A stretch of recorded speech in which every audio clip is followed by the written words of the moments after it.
Hallo ihr Lieben, willkommen zurück, willkommen zu Elianas Reise. Im letzten Kapitel sind Eliana die Lebensmittel ausgegangen und sie hat dann beschlossen, zurück in die Siedlung zu gehen. Sie hat dann, während der Solbi Wasser holen war, die Höhle geräumt und ihre Spuren beseitigt. Der Solbi kam nicht zurück und sie musste dann nachsehen und sie haben dann so ihre kleine, lustige Episode mit einer Familie erlebt, die auch an der Quelle sich aufgehalten hat. Am Ende haben sie es aber geschafft, dort unerkannt wegzukommen und sind dann in die Siedlung gegangen. Dort in der Siedlung sind sie auf einen alten Bekannten getroffen und an der Stelle machen wir jetzt weiter.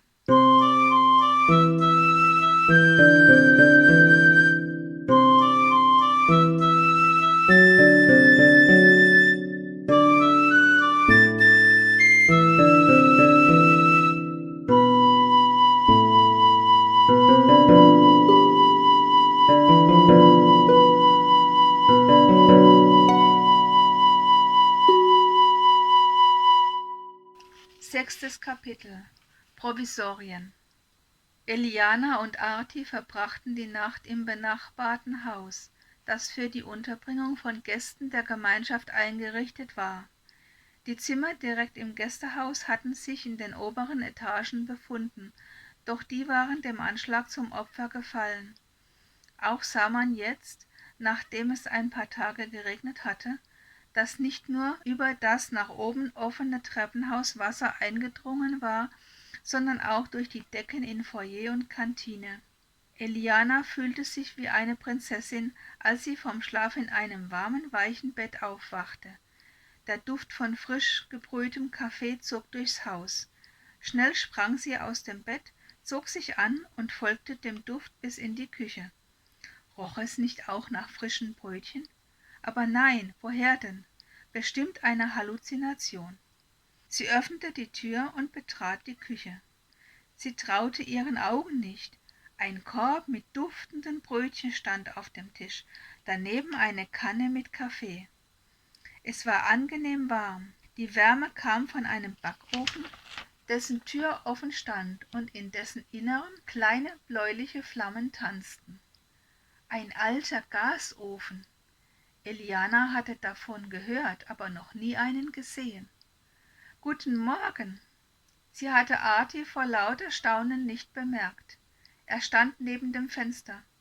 Durch das Fenster konnte man draußen im Garten den kleinen silberfarbenen Entenfußroboter sehen, wie er genüsslich Sonne tankte. »Guten Morgen!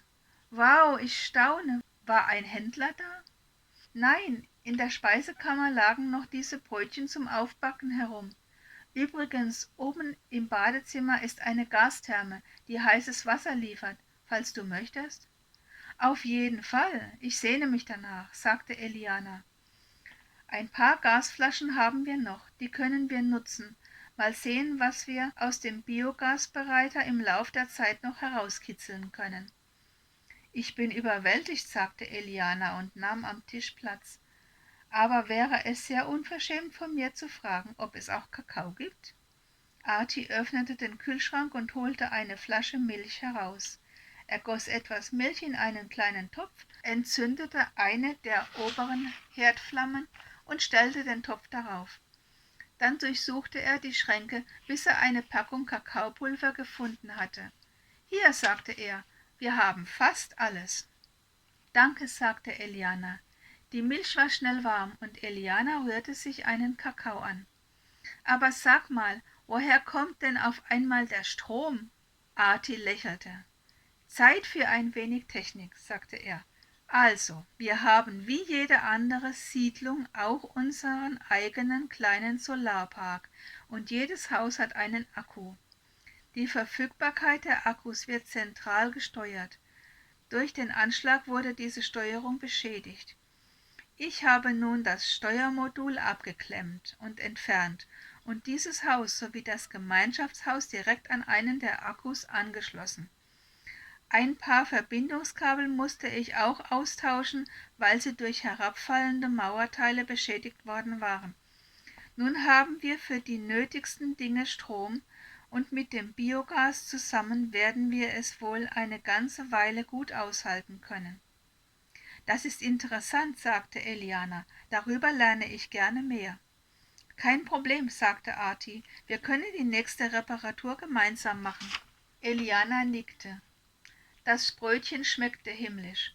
Butter und Marmelade waren auch da, Honig und sogar ein Rest Schokocreme. Nach dem leckeren Frühstück stand Arti auf. Ich werde dann mal den Solbi von seiner Patina befreien, sagte er mit einem Zwinkern. Er schloss die Backofentür und schaltete den Herd aus. Gemeinsam räumten sie den Tisch ab. Während Arti zu Solbi in den Garten ging, wandte sich Eliana in Richtung ihres Zimmers. Dann hielt sie inne. Sie hatte immer noch nicht nachgesehen, ob Pola geantwortet hatte. Sie vergewisserte sich, dass Arti mit Solbi beschäftigt war. Dann schlüpfte sie ins Büro und schloss die Tür hinter sich. Sie öffnete die unterste Schreibtischschublade und griff unter die ganzen darin liegenden Kommis, um ihres herauszuziehen. Als sie es aus der Schachtel holte, erkannte sie es sofort an den Aufklebern. Es war ausgeschaltet. Hatte sie es nicht auf Standby gelassen? Sie war sich nicht ganz sicher. Sie drückte den Powerknopf und wartete auf das Signal zur Eingabe des Passworts. »Tu das nicht!« Arti stand plötzlich hinter ihr. Sie erschrak so, dass sie das Gerät beinahe fallen gelassen hätte. »Was?« »Tu das nicht«, sagte Arti nochmals. »Du wirst sofort getrackt. Sie suchen dich.« Eliana starrte Arti mit aufgerissenem Mund und vor Schreck geweiteten Augen an. Ihr fehlten die Worte. »Entschuldige, Eliana, ich habe dich erschreckt. Das tut mir leid.« Eliana begriff immer noch nicht ganz. »Hör mir zu«, sagte Arti. »Hör bitte zu.« Er nahm Eliana das Kommi ab und legte es auf den Tisch. Dann führte er das Mädchen zu einem der Sessel in der anderen Ecke des Büros, und sie nahmen beide Platz. »Ich habe dich auch gesucht«, sagte Arti schließlich, »aber nicht im Auftrag der Bezirksverwaltung, sondern weil ich mir erhofft hatte, von dir etwas über Pola zu erfahren.« »Pola?« Eliana war sichtlich überrascht. »Pola«, fuhr Arti fort, »Pola ist meine Tochter.« »Warum war sie dann nicht bei dir, sondern in der Siedlung?«, fragte Eliana. Dann dämmerte es ihr. »Sie ist illegal?« »Ja«, sagte Arti traurig, »im Sinne von menschenunwürdigen Gesetzen illegal.« »Sie ist so ein wunderbarer Mensch«, sagte Eliana. »Wie kann so ein Mensch illegal sein?« Arti schüttelte den Kopf. »Die ganze Welt ist aus dem Ruder gelaufen. Freiheit wurde uns versprochen, und Kontrolle und Fremdbestimmung bis in die intimsten Details haben wir bekommen. Ich habe dein Comic geortet und es hier gefunden. Es war angemeldet und auf Standby. Sehr weise, es hier zu lassen, aber für Fachleute war das Versteck nicht gut genug.« Arti räusperte sich. »Ich habe mir erlaubt, einen Blick darauf zu werfen«, sagte er dann. »Ich bekenne, dass ich damit deine Privatsphäre verletzt habe, aber andererseits ist es auch so, dass die staatlichen Organe alles und jedes mitlesen können, egal ob mit oder ohne triftigen Grund und ohne sich zu entschuldigen.« »Ich weiß«, sagte Eliana betrübt, »das gefällt keinem von uns.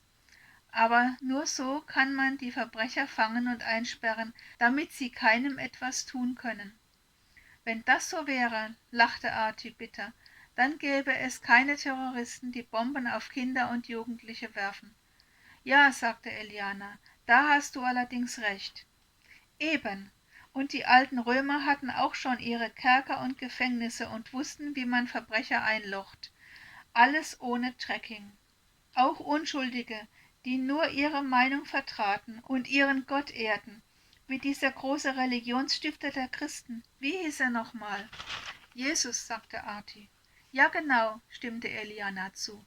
»Sie mögen es hier nicht, wenn man über Religionen spricht, wenn es auch nicht explizit verboten ist.« »Ein großes Thema«, pflichtete Arti bei. »Seit der Mitte des letzten Jahrhunderts hat es einen großen Ruck durch die Weltreligionen gegeben, und es hat sich eine Bewegung durchgesetzt, dass alle einander so respektieren, wie sie leben und glauben möchten.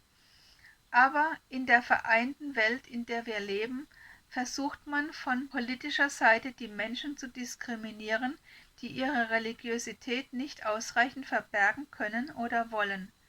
Man will die Macht nicht mit einem Gott teilen. Widerlich, sagte Eliana, aber gut zu wissen. Arti nickte. Wissen kann man nie zu viel. Aber nun hob Eliana an, das Thema zu wechseln und sah Arti fragend an. Nun, du hast die letzten Nachrichten auf meinem Comic gesehen? Was war es denn? Etwas von Pola? Warte, ich habe sie abfotografiert. Hätte ich sie einfach nur weitergeleitet, hätte man den Fokus vielleicht bzw. ganz sicher auf mich verlegt. Arti zog sein Kommi heraus und lud das erste Bild aufs Display. Es war eine Nachricht von Pola. Es zeigte einen Strand, im Hintergrund ein Dorf auf einem Hügel.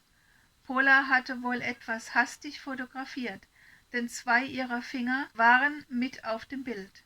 Sie ragten von oben hinein. Eliana erkannte sofort das Notsignal, das sie einmal spielerisch mit Pola vereinbart hatte. Pola war in Schwierigkeiten. Pola zeigt ein Notsignal, sagte Eliana. Ich nehme an, wir brauchen die Originalnachricht, um mehr zu erfahren. Melde dich auf keinen Fall auf deinen Kommi an, sagte Arti hastig. Ich suche einen anderen Weg. Das zweite Bild zeigte eine Aufforderung der Bezirksverwaltung, dass Eliana sich dort melden solle. Arti und Eliana sahen sich lange an. Sie wissen, dass ich lebe? Ja. Sie wissen, wo ich bin? Ungefähr. Sie wollen mich holen? Davon gehe ich aus. Elianas Gedanken arbeiteten fieberhaft. Und was haben Sie mit mir vor? Sie übergeben dich der städtischen Klinik als Medizin-Azubi. Dazu besteht ein Vertrag. Dein Wissenschip liegt wahrscheinlich schon fix und fertig im Tresor oder Sie haben ihn dort schon. Mit dem Training der manuellen Fertigkeiten kann man nie früh genug anfangen. Eliana verschlug es die Sprache. Sie wissen zwar, dass Medizin dich nicht so brennend interessiert, fuhr Arti fort, aber sie würden dich notfalls auch in der Buchhaltung beschäftigen, wenn alles andere nicht läuft. Eliana fragte sich, woher er das alles wissen konnte, aber sie hörte erst einmal weiter zu. Du wärest dann mit 14 Europas jüngste Ärztin. Äh, hm, Nein, solchen Ruhm brauche ich nicht, stammelte Eliana entsetzt. Und woher weißt du das? Arti räusperte sich. Ich weiß gar nichts. Ich gebe nur wieder, was ich in deiner Akte hier im Zentralcomputer gefunden habe. Du hast ihn gehackt? Fragte Eliana mit einem geheimnisvollen Unterton in der Stimme. Begann Arti. Eliana wollte lauthals lachen, als sie ein Geräusch im Foyer vernahm. Auch Arti hatte etwas gehört. Er bedeutete ihr zu schweigen und sich nicht zu rühren. Dann ging er hinaus.